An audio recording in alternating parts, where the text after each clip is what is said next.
the voice that never seemed to stop, the voice that had confidently commanded congressional floors, dominated cable news cycles, and captivated millions across endless digital streams, was abruptly and finally halted in a moment of stunning rhetorical collapse. Alexandria Ocasio-Cortez was mid-sentence, meticulously building toward the practiced, soaring crescendo she always aimed for when she held the floor. Her hands moving in that specific, highly choreographed rhythm they always adopted when she knew with absolute certainty that every camera in the room was catching the perfect, universally broadcastable angle. She was winning the exchange, or at least the mechanics of modern political theater suggested she was, and anyone watching the live feed could see she was completely dominating the airspace with the terrifying fluency of a seasoned performer. And then, breaking his long, deliberate silence, J.D. Vance leaned into his microphone for the very first time all morning, delivering a mere 7 precisely calibrated words that caused the massive, towering sentence she was building to collapse entirely in her throat, tumbling down into nothingness like a grand house with its foundational pillars violently pulled out from under it. To truly understand how those 7 words completely undid 40 unbroken minutes of the most polished, rehearsed, and seemingly impenetrable performance in contemporary American politics, one must rewind the tape back to the beginning of the hearing, back to the exact moment when she still firmly believed the junior senator from Ohio was not even worth watching. The hearing, strategically speaking, was never supposed to belong to Vance. It was a carefully constructed stage set explicitly and exclusively for her political brand. She had aggressively pushed for the committee session, hand-picked the geographical location, and specifically demanded Ohio because she wanted to stand squarely in the geographic heart of the forgotten Rust Belt, and loudly proclaim to the working class that she deeply, intimately understood their agonizing plight. And she was doing exactly that, standing confidently at a cheap folding table in a Dayton Community College auditorium, bathed under the sterile, humming glow of fluorescent lights, facing down 200 local residents who had driven in from forgotten, hollowed-out towns that no longer made the evening news because nothing of national importance ever happened in them anymore. "Let me be honest with you," she projected into the cavernous space, her voice deliberately laced with a practiced warmth, or at least something that sounded close enough to genuine warmth to adequately fill a room packed tight with uncomfortable plastic chairs and skeptical voters. She smoothly acknowledged the conservative caricature surrounding her flagship Green New Deal,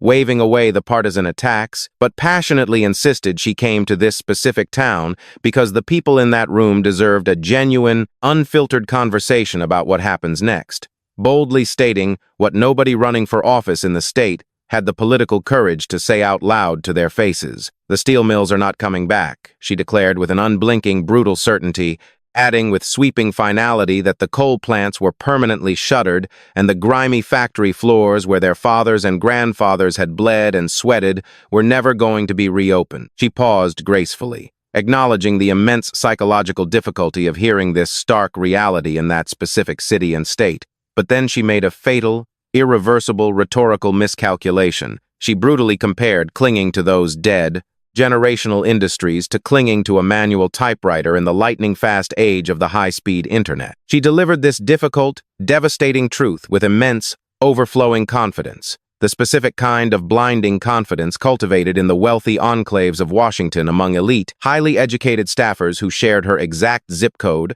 her progressive vocabulary, and her unwavering conviction that she was displaying raw, historical courage. But she was deliberately not in Washington. She was standing on the bruised soil of Dayton, Ohio, and sitting quietly in the third row, mere feet from her podium, was a silent, aging man wearing a worn, faded canvas jacket with a defunct steel company's logo still proudly stitched onto the breast pocket. As she spoke, his rough, calloused hands visibly tightened, knuckles turning white against his denim-clad knees, because the powerful, impeccably dressed woman at the front of the room had just casually, almost effortlessly, reduced his entire life's grueling work, his pride, and his community's foundational identity to a charming but obsolete museum relic.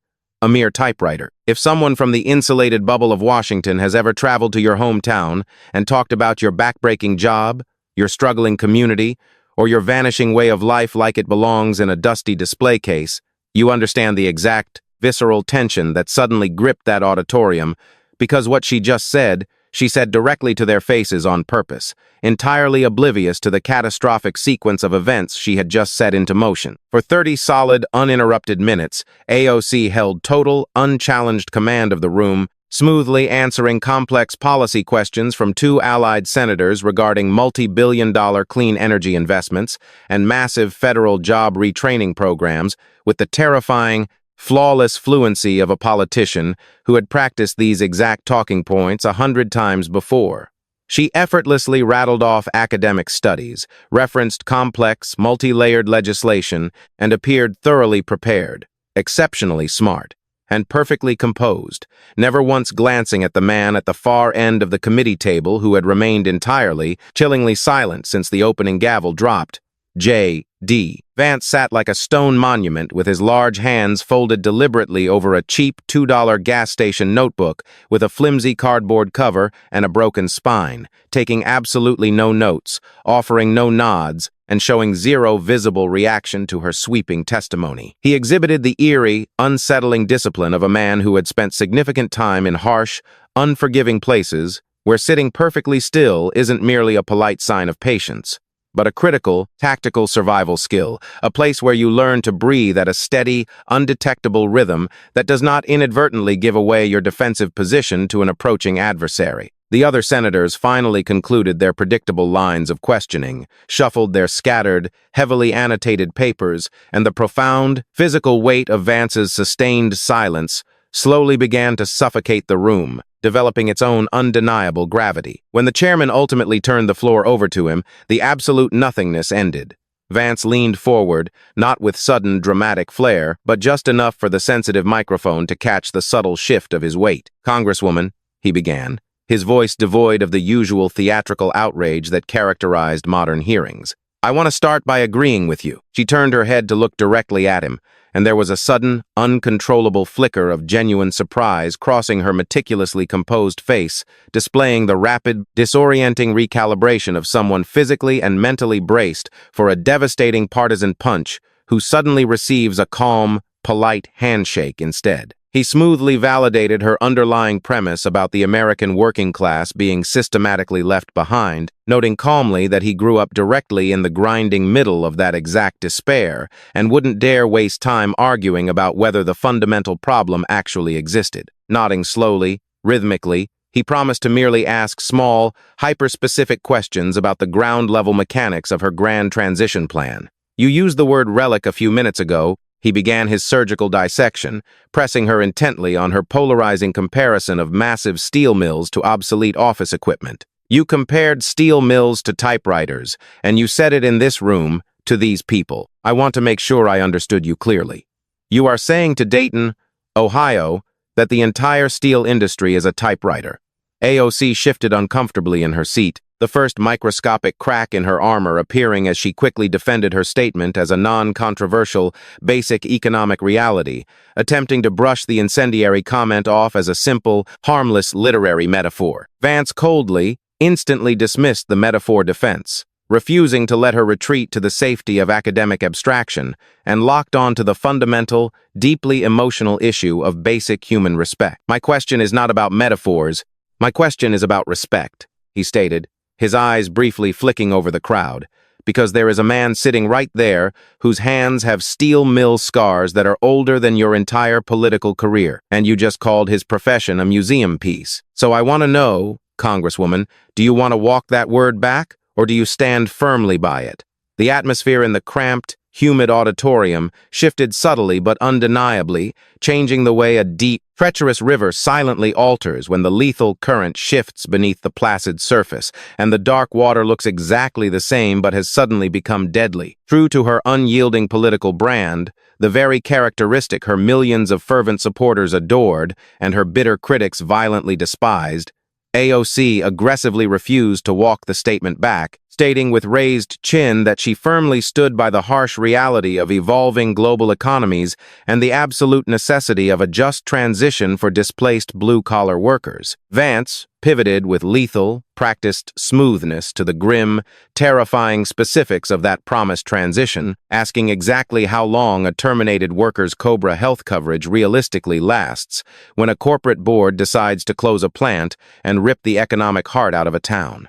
A heavy, suffocating beat of silence hung in the air, not long enough for a casual observer to notice, but an eternity for anyone listening closely to the political rhythms of the room. She simply didn't know the exact answer to the life-or-death question facing the people she claimed to champion.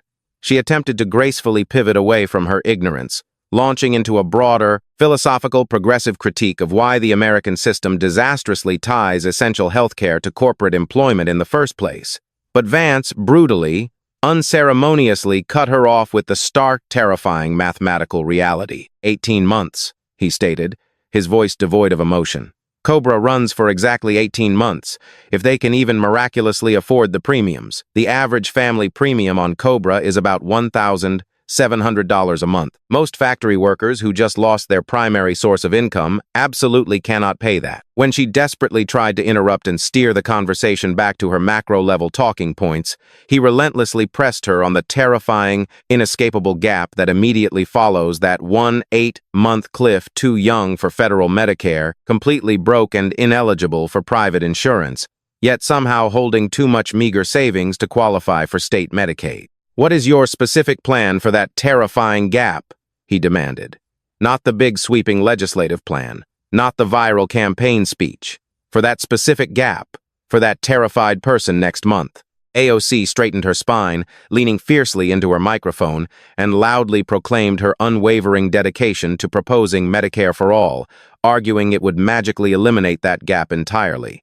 Vance coldly, immediately reminded her that her utopian Medicare for All bill didn't even have the necessary votes to pass out of her own Democratic committee, let alone the full House, demanding a real, actionable solution for the specific, desperate person falling into that terrifying abyss in 30 days. AOC's voice rose in volume and intensity as she forcefully declared she was fighting every single day to build the system that would permanently protect them. Vance simply tilted his head slightly, mimicking the curious, questioning tilt a dog makes when it hears a strange, unrecognizable sound, efficiently dismantling her empty, focus group-tested future tense promises by grounding the debate in immediate, agonizing, localized reality. "Fighting to build," he repeated slowly, tasting the hollow political rhetoric. "Those are future tense words, Congresswoman. She loses her critical medical coverage in exactly 30 days. She has a life-saving prescription she fills every single month for a debilitating condition she did not choose. The local pharmacy does not accept fighting to build as a valid form of financial payment. What exactly does she do on day 31? A cheap plastic chair creaked loudly as a distressed woman 4 rows back shifted her weight, the sharp, unnatural sound echoing like a spoken word of condemnation in the dead, heavy silence of the room. AOC pressed her lips tightly together, visibly rattled and totally unaccustomed to debates being violently dragged down from the pristine, theoretical 30,000-foot altitude of white papers and think tank symposiums to the brutal, unforgiving, terrifying ground level of working-class kitchen tables, overdue utility bills, and plastic bottles of life-saving pills sporting astronomical price tags that make a parent's hands shake with impotent rage. She completely, utterly lacked a navigational map for this treacherous, deeply emotional terrain, and the heavy, accusing silence stretched endlessly until a man seated in the very back row exhaled audibly through his nose, the unmistakable, haunting sound of a real person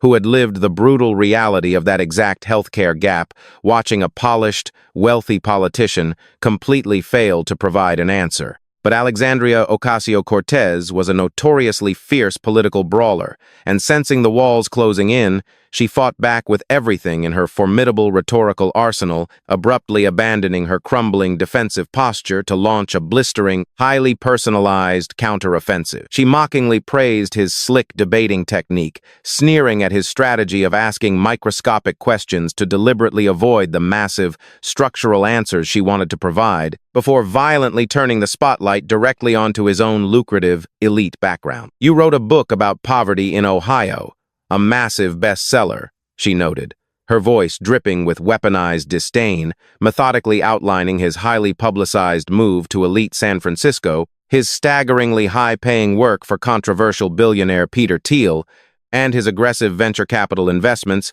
in the exact same ruthless tech companies that were systematically automating and replacing the very Rust Belt jobs he had built his literary reputation crying over. Gesturing theatrically to the silent audience, flawlessly finding her light like the seasoned performer she was, she loudly demanded the room ask themselves a critical question when Senator Vance sat comfortably in those billion-dollar San Francisco boardrooms. Was he truly thinking about the struggling families of Middletown every single day, or only when he conveniently needed to manufacture a populist narrative to run for high political office? She contrasted his elite, coastal absence with her own loudly proclaimed record, fiercely stating that for 6 grueling years in Congress, she had shown up every single day and violently fought for the marginalized people who couldn't afford high-priced K Street lobbyists. While the wealthy senator was safely ensconced in Silicon Valley, the calculated, visceral attack landed beautifully, sending a palpable jolt of electricity through the room.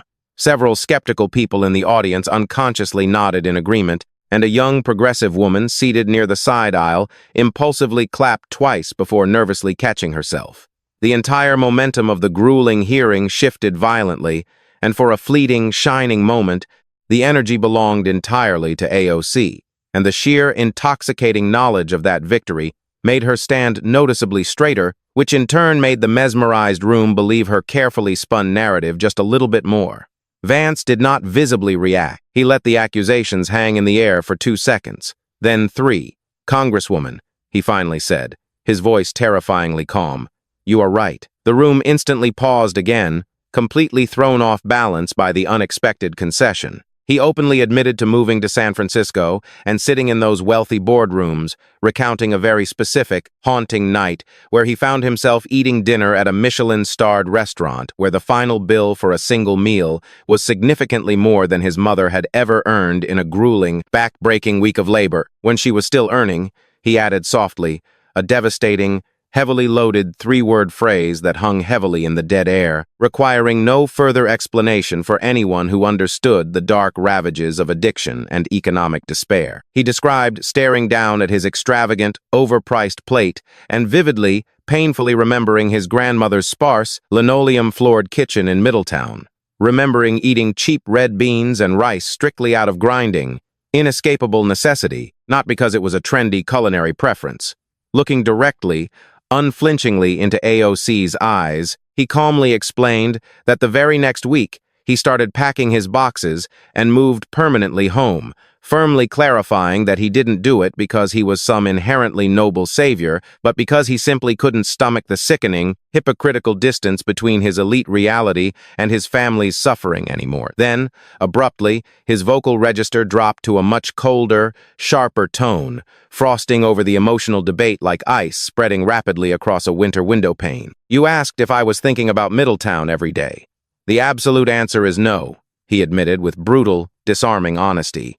"But I went back. And I wonder, Congresswoman, when you left the spectacularly exclusive Met Gala at midnight in September 2021, draped in a custom designer gown blaring Tax the Rich at an elite party that cost $35,000 for a single entry ticket, did you think about the struggling families in the Bronx, or did you just think about the perfect Instagram caption?" A sharp, collective, audible inhale violently ripped through the 200 people crammed into the room, the distinct, electrifying sound of a highly impolite, deeply suppressed thought finally being spoken aloud in polite company. The infamous, highly circulated image of the pristine white dress, the bloody red letters, the flowing luxury champagne, and the wealthy celebrities was instantly, vividly seared into their collective minds. Vance didn't even need to elaborate on the hypocrisy. He only needed the single, devastating word caption to completely ignite the devastating memory of the self-proclaimed democratic socialist, smiling blissfully amid unimaginable, grotesque wealth while pretending to fight for the working class. The debate had completely bypassed dry policy papers and standard political biography, plunging headfirst into the highly dangerous, fiercely guarded, deeply personal territory of identity politics, and Vance pressed his advantage harder. his voice dropping dangerously low. He noted that while she endlessly claimed the gritty streets of the Bronx as her foundational origin story, her public record undeniably proved her family had actually moved out of the city to the highly affluent, safely suburban enclave of Yorktown Heights when she was merely 5 years old. AOC snapped back incredibly fast, her voice vibrating with genuine, furious indignation, fiercely defending her mother's grueling, humiliating labor, scrubbing toilets and cleaning massive houses in Yorktown just so she could desperately afford to send her daughter to a better, safer public school. "I do not need you auditing my address," she fired back, her composure beginning to visibly fray at the edges. Vance calmly clarified he wasn't coldly auditing her childhood address, but rather sharply questioning which specific lived experience she was actively drawing from when looking at the devastated factory workers in the room and claiming to intimately understand working-class life. Was it the pristine suburban high school with a flawless 95% graduation rate, or a carefully manufactured, purely theatrical political persona? AOC angrily accused him of elitist gatekeeping regarding poverty, fiercely defending her mother's rubber gloves and 6-day work weeks, but Vance relentlessly, surgically targeted her meticulously crafted, highly lucrative political brand.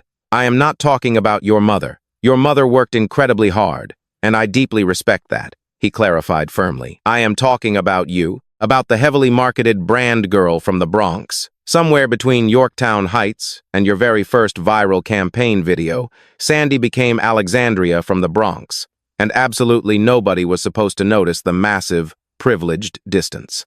As she furiously dismissed his attack as a grotesque, bad-faith simplification of her life's complex timeline, the exchange accelerated into a rapid, brutal, breathless back and forth, the two heavyweights completely abandoning any pretense of congressional decorum to truly, viscerally brawl in the center of the ring. Then, Vance did something absolutely nobody in the hyper-tense room expected. He abruptly, completely halted the attack, halting the dizzying momentum of the fight. "I do not really care where you grew up," he said quietly, his voice shifting frequencies in a way that fundamentally altered the room's chaotic, combative energy, bringing the temperature down to a freezing stillness. He looked directly out at the rows of exhausted, weathered faces and recounted a poignant, deeply personal phone call he had the previous night with his innocent 6-year-old son, who had asked him what he was doing the next day. When Vance explained he was going to Ohio to speak with a very famous congresswoman, his son had asked a simple, heartbreakingly pure question: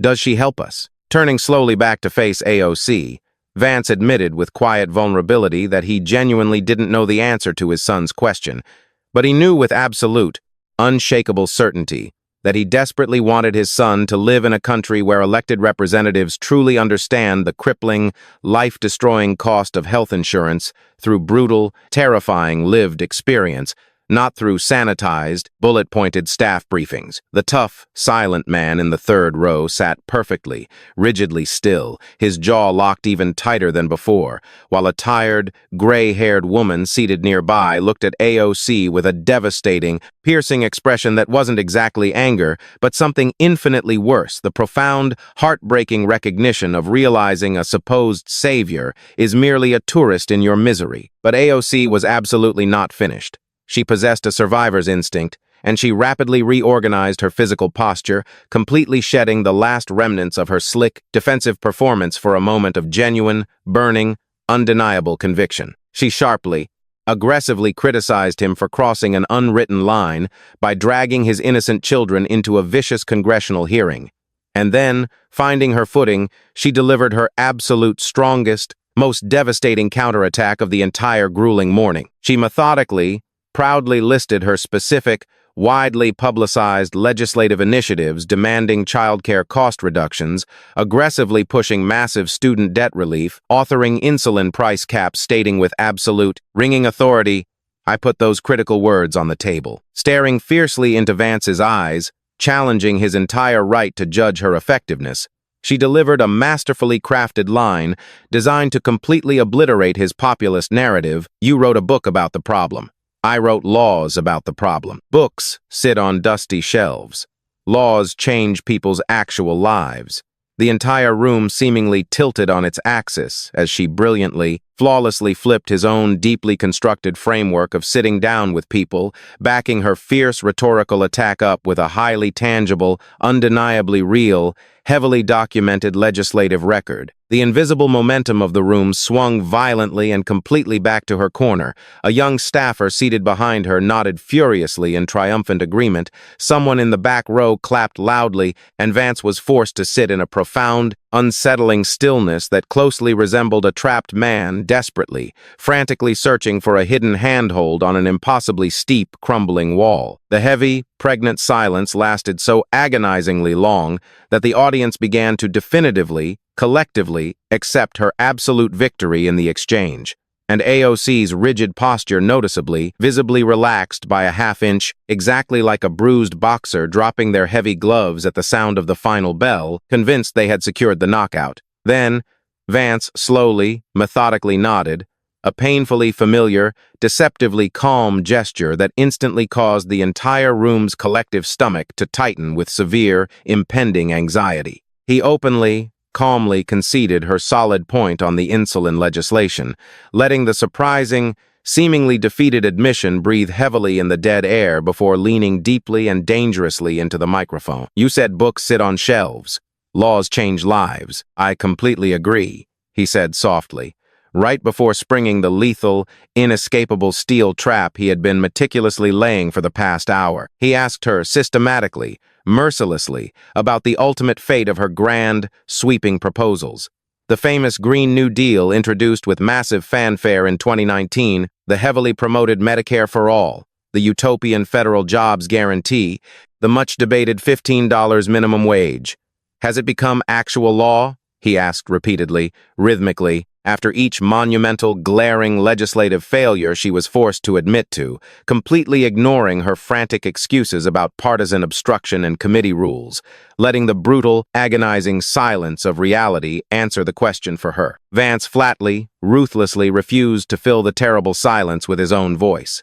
He forced every single person in the crowded room to independently calculate the catastrophic, absolute zero legislative failure rate in their own heads, forcing them to realize that for all the viral tweets and magazine covers, absolutely nothing had fundamentally changed in their lives. By your own stated standard, by the exact ruler you just put on the table and smugly measured me with, where exactly are we? He demanded, pulling the net completely tight. AOC, confidently, automatically opened her mouth to deliver a fiery rebuttal, but instantly, shockingly stopped, suddenly recognizing the trap had snapped completely shut around her, leaving absolutely no possible avenue of rhetorical escape that didn't contradict her own premise. "My book is on a shelf. 3 million copies," Vance delivered the final, crushing, inescapable blow, his voice ringing with absolute finality. "And your laws, Congresswoman, they are on shelves too, gathering dust on the exact same shelf right next to my book." A deep, guttural sound of collective realization rippled organically through the stunned crowd. The audible, mechanical click of a rusted, stubborn lock finally, forcefully turning over. Vance noted with cold precision that the crucial difference wasn't who wrote what, but his painful, humbling self-awareness of reality. "I know my book did not fundamentally change anything," he confessed softly, explaining that harsh, agonizing realization was exactly why he abandoned the private sector and ran for office. "You think you have changed the entire world simply because you have given beautiful, viral speeches about changing the world," he told her directly, delivering the ultimate, devastating verdict that would define the entire hearing. Speaking and doing are two entirely different things. Absolutely nobody in that cramped, hyper-heated, fluorescent-lit auditorium dared to even think about clapping, as the sheer, undeniable impact of his final, devastating statement was far too profound, settling heavily, permanently, and with the brutal force of an anvil into the silent, critical, unforgiving decision-making part of the room where ordinary, exhausted voters quietly and unceremoniously discard their manufactured political illusions. The stoic, heavily scarred man seated rigidly in the third row, the very man whose entire livelihood had been casually relegated to a museum just an hour prior, finally, slowly unclenched his stiff, arthritic hands, placing them completely flat and open onto his faded denim knees, exhaling a long, shuddering breath. that he seemed to have been painfully holding not just for the duration of this tense hearing, but for decades of absolute political invisibility.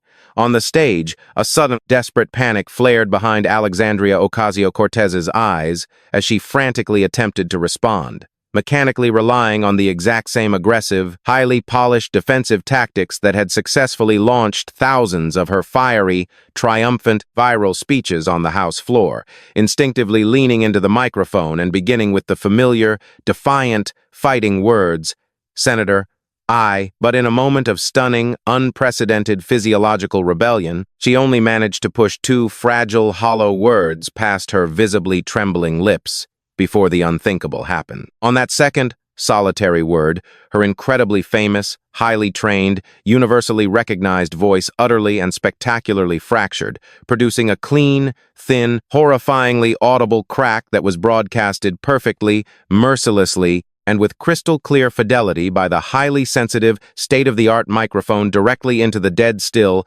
highly charged, electrifying air of the room. She abruptly stopped, visibly shaken to her absolute core, her eyes widening in genuine, unscripted shock as she took a ragged, desperate, oxygen-starved breath and frantically tried once again, blindly and desperately reaching for the rest of her meticulously prepared sentence, exactly like a terrified, disoriented person frantically grasping for a sturdy, familiar handrail in the pitch-black darkness of a collapsing building.